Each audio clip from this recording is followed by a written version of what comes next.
اللہ تعالیٰ قرآن میں سورہ کہف میں 2 آدمیوں کا قصہ بیان کرتے ہیں اور فرماتے ہیں کہ ان میں سے ایک شخص ایسا تھا کہ اسے اس کے رب نے قریباً ہر ایک نعمت سے نوازا، اس کو باغات دیے جس میں بہترین اناج کی پیداوار ہوتی تھی۔ پھر ایک دن وہ اپنے دوست یعنی ہمسائے کو اپنے ساتھ باغ میں لایا اور اس نے اسے بتانا شروع کیا کہ اس کے پاس کتنا مال ہے۔ اس نے کہا کہ میں نفری میں یعنی مین پاور میں، مال میں اور عزت میں بھی تم سے زیادہ ہوں۔ میں یہ سب باغات اتنی محنت اور اسٹریٹجک پلاننگ سے بناتا ہوں کہ وہ گر ہی نہیں سکتے، اور اگر میں کبھی مر بھی جاتا ہوں تو کیونکہ میرے پاس دنیا میں اتنا سب کچھ ہے تو آخرت میں بھی جنت کو میرے آگے پیش کر دیا جائے گا۔ اس کی یہ بات سن کر اس کے دوست نے اسے کہا کہ تم اپنے رب کے ساتھ شرک مت کرو، اور یہ پوائنٹ تھا جس نے مجھے حیران کیا۔ Welcome to day 20 of understanding Quran together. پھر اس شخص کے ساتھ کیا ہوا؟ اللہ فرماتے ہیں ایک جھونکا تھا، بس اس کا سب کچھ ملیا مٹ ہو گیا۔ اور جانتے ہیں اس شخص نے بھی آخر میں کیا الفاظ استعمال کیے؟ اس نے کہا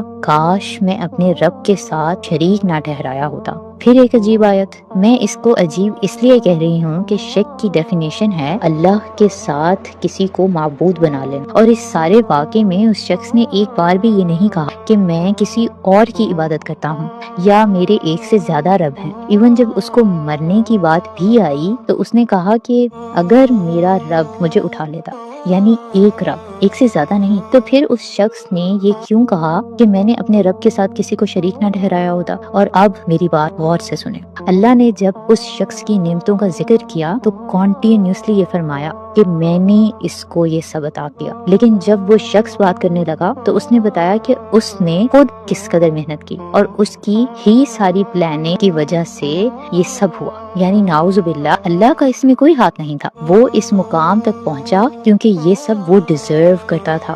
اس نے اپنے بلبوتے پر اتنی بڑی امپائر کھڑی کر دی۔ کیا آپ کو یہ باتیں سنی ہوئی نہیں لگتی؟ آج ہم میں سے کسی شخص کے پاس تھوڑا سا مال یا فیم یا پاور آ جائے تو سب سے پہلے فخر کے ساتھ بتائی جانے والی بات کیا ہوتی ہے کہ کس طرح میں اس مقام تک پہنچا ہوں، کس طرح میں ایک سیلف میڈ انسان بنا۔ مومن سیلف میڈ انسان نہیں ہوتا، مومن ہمیشہ اللہ میڈ انسان ہوتا ہے۔ ہاں ہم محنت کرتے ہیں، پلاننگز بھی کرتے ہیں، لیکن اس کے بعد رزلٹ کی امید اپنے رب سے لگا لیتے ہیں۔ وہ دے دے تو اس کا شکر، اور اگر وہ نہ بھی دے تو وہ رب ہے اور ہم اس کی مخلوق۔